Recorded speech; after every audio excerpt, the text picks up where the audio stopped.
Think about the last time you explained yourself. Not because you owed someone an explanation, but because the silence felt unbearable. Because you needed them to understand. Because something inside you could not rest until they saw your side. They defend their choices to people who were never really asking. They text long paragraphs at midnight trying to fix with words what can only be fixed with boundaries. And every explanation they give costs them something they will never name: their authority. There is a type of man who moves differently. He makes a decision and does not announce it. He is criticized and does not correct the record. He is misunderstood and does not rush to be understood. He is not arrogant. He is not cold. He simply knows something that most men have never been taught: that the moment you begin explaining yourself to someone who does not deserve the explanation, you have already lost something you cannot get back. What he knows is ancient, and what it does to a man's presence is almost unfair. Principle 1. Your life needs no approval. Epictetus was a slave. He owned nothing. He controlled nothing in the external world, not his location, not his labor, not even his own body, which was permanently injured by a cruel master. And yet he became one of the most psychologically free men who ever lived. Not because his circumstances changed. Because he understood, with absolute clarity, what required his explanation and what did not. He taught that there are two categories of things in the universe: things within your control, your judgments, your choices, your responses, your character, and things outside your control, other people's opinions, their interpretations, their approval, their understanding. The moment you begin explaining yourself in order to control someone else's perception of, the Stoic man reads the comment. He feels the pull. And he closes the app. Not because he does not care, because he knows the difference between what is his to manage and what is not.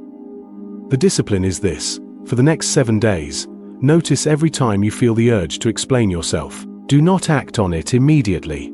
Pause.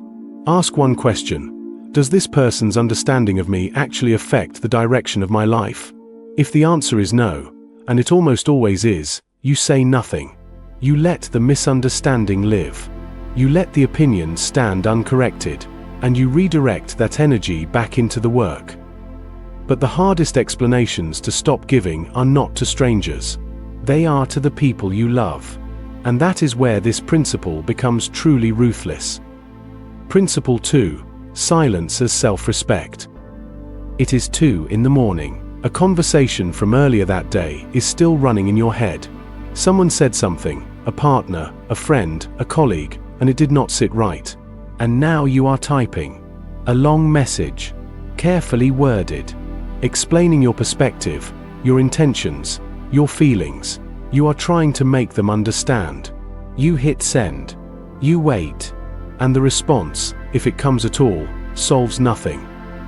Most men use words at night the way they should be using silence. They try to resolve with language what can only be resolved with time, or with a direct conversation in daylight, face to face, with full presence. The late-night explanation is almost never really about the other person. It is about the man's own anxiety, his discomfort with being misread, his inability to sit with unresolved tension. And the other person can feel that, even through a screen. Marcus Aurelius governed an empire and still found moments where he was misunderstood, criticized, and misrepresented. Men who served under him questioned his decisions. Senators doubted his judgment. And he did not send letters in the middle of the night defending his character. He wrote in his private journal, for himself, not for them, and he returned to his work in the morning, unchanged and unshaken. If someone is able to show me that what I think or do is not right, I will happily change. But if no good reason is given, I will not comply. Marcus Aurelius. The discipline here is what the Stoics called ordered speech, words spoken only when they serve a genuine purpose.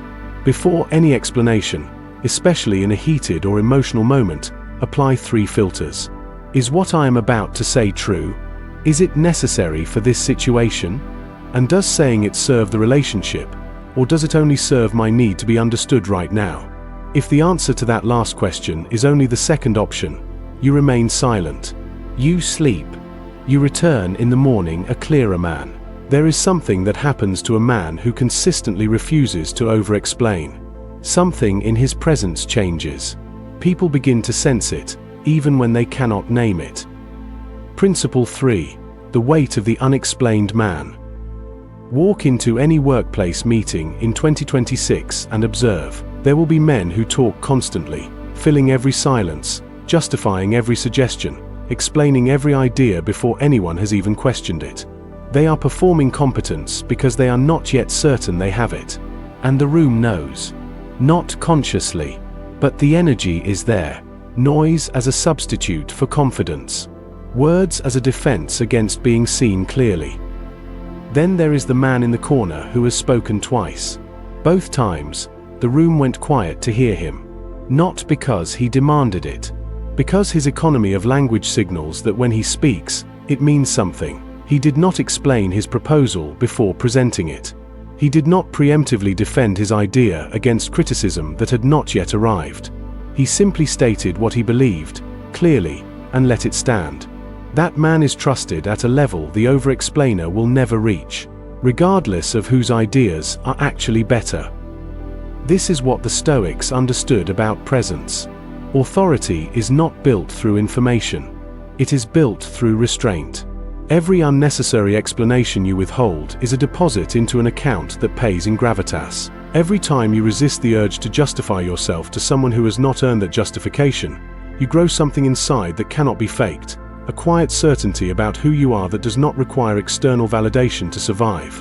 Most men are constantly renegotiating their identity with every person they meet, explaining who they are, what they meant, why they did what they did, as if their identity is a contract that must be re-signed with each new audience.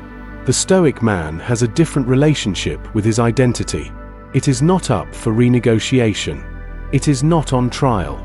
It simply is. And that settledness, that refusal to present himself for approval, is what makes other men and women instinctively trust him. But there is one final layer to this principle that almost no one reaches. It is not just about what you say to others. It is about what you say to yourself. Principle 4. Stop explaining yourself to yourself.